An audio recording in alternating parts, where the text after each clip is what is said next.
The apostles were initially leaders in the church in Jerusalem.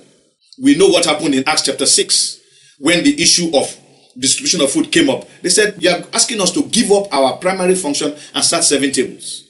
And then in Acts chapter 8, after the death of Stephen and there was persecution against the church, people began to flee to various places.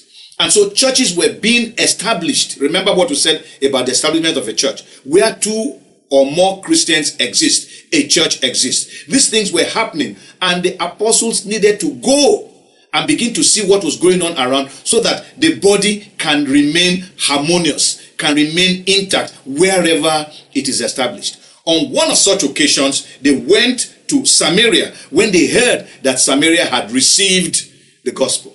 When they got there, they discovered that yes, they had received the gospel. Yes, there was joy. Yes, they had been baptized in water. However, they had not been baptized in the Holy Spirit. And if you follow what we have been discussing, one of the crucial things that makes a person a Christian indeed is that he has the Holy Spirit in him, that he has received the Holy Spirit that comes with power into his life. And so they prayed for them, laid hands on them, and they received the Holy Spirit. And after the people had received the Holy Spirit, they exhorted them, they preached to them, challenging them to live like Christians, and then they left.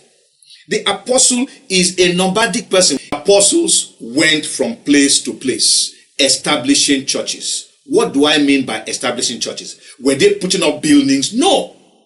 They were gathering the believers, which is what the church is, a body of believers. They were teaching them, edifying them, that is, building them into one harmonious whole and enabling them to function as they ought to function, and appointing leaders for them when there were mature people to handle leadership.